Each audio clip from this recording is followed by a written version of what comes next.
La colère. On pense souvent que c'est une faiblesse, hein, quelque chose qu'on doit cacher, réprimer. Mais et si c'était tout le contraire? Si cette explosion, ce volcan intérieur, n'était pas du tout une faille de caractère, mais plutôt un programme de survie ultra puissant gravé au plus profond de nous. Un programme qu'on peut décoder. Et une fois qu'on le comprend, on peut apprendre à le maîtriser. Alors aujourd'hui, on va plonger ensemble au cœur de ce volcan. Ah, cette fameuse phrase. Je sais que je devrais pas m'énerver, mais c'est plus fort que moi. Ça vous parle? Ce sentiment d'être complètement dépassé, comme si une vague géante montait en vous et que vous étiez impuissant. C'est souvent là que tout commence. Et avec ça, bien sûr, vient la culpabilité, l'impression d'être anormal, comme si on était le seul ou la seule à qui ça arrivait. Eh bien, tenez-vous bien parce que j'ai une bonne nouvelle. Ce sentiment, il est parfaitement exact d'un point de vue biologique. Non, ce n'est pas de la mauvaise volonté, c'est réellement plus fort que soi à ce moment-là. Pourquoi? Parce que la colère, elle vient littéralement débrancher la partie rationnelle de notre cerveau. Allez, on va voir ensemble comment ce court-circuit se produit. Alors, c'est parti. On va voir comment la colère explose. La biologie de cet orage intérieur. On va soulever le capot et regarder ce qui se passe dans la mécanique du corps. Pour l'instant, on oublie la psycho, on est vraiment dans la biologie pure et dure, un programme qu'on a hérité de la nuit des temps.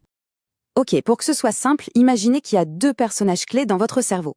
D'un côté, on a le cortex préfrontal. Lui, c'est le grand patron, le PDG. Il est calme, il analyse, il pèse le pour et le contre, il pense aux conséquences, c'est la voix de la raison.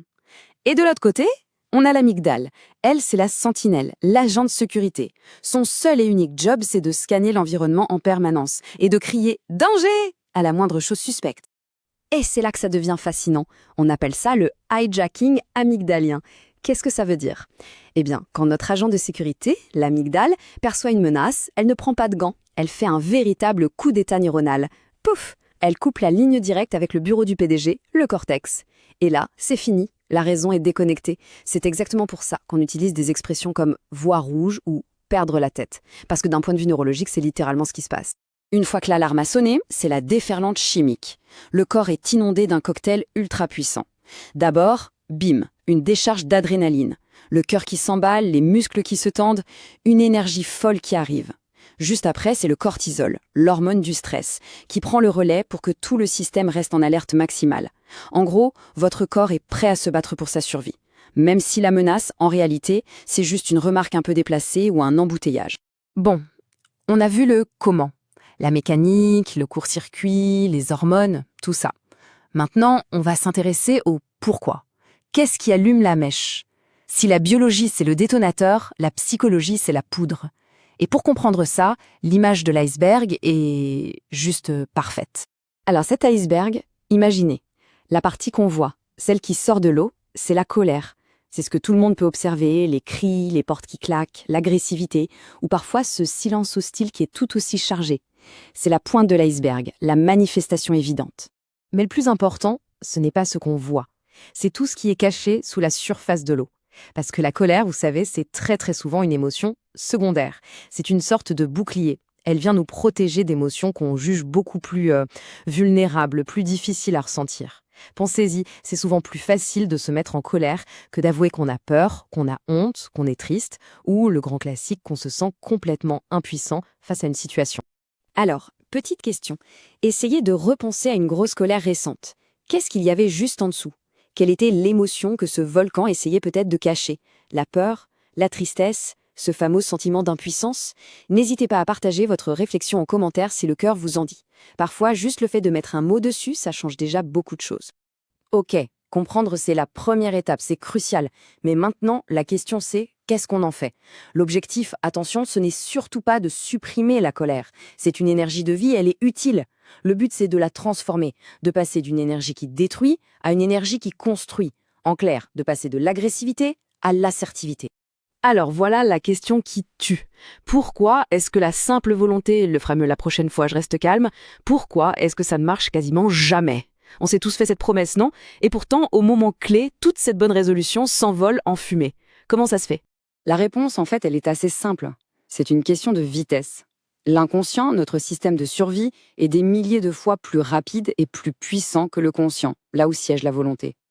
Notre amygdale réagit en une fraction de seconde, bien avant que notre bonne volonté ait même compris ce qui se passe. Et c'est précisément là que l'hypnose devient un outil formidable. Parce qu'elle ne va pas essayer de raisonner la partie consciente, non.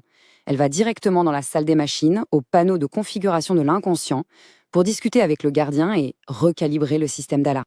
Alors concrètement, comment l'hypnose aide? Il y a 3 points essentiels. D'abord, on va comme recalibrer la sensibilité de l'alarme. Le but, c'est qu'elle arrête de sonner pour un rien. Ensuite, on va créer un tout petit espace-temps entre le moment où on est piqué et le moment où on réagit. Juste une fraction de seconde, mais c'est dans cet espace que le choix redevient possible. Et enfin, le plus profond peut-être, c'est qu'on va aller apaiser les blessures du passé, celles qui servent de carburant au volcan. Et voilà, la transformation en action, regardez bien la différence. L'agressivité, c'est « tu es un incapable, c'est une attaque ». L'assertivité, c'est « je ne suis pas d'accord avec ce que tu dis ». On ne subit pas, on ne se tait pas. Mais on n'attaque pas la personne, on pose une limite claire et ferme sur un comportement. On ne cherche plus à détruire l'autre, on apprend à protéger son propre espace. Au final, le but de tout ça, c'est la liberté. La liberté de ne plus être l'esclave de ses propres impulsions, de sa propre chimie interne. Il ne s'agit pas du tout de devenir une autre personne, mais au contraire, de devenir pleinement soi-même. De libérer cette version de vous qui est calme, solide, et qui est déjà là, juste sous la surface du volcan. Voilà, j'espère que cette explication vous a été utile, qu'elle a peut-être remis des mots sur ce que vous ressentez. Si c'est le cas, n'hésitez pas à laisser un petit j'aime, ça nous aide vraiment beaucoup à diffuser ces informations.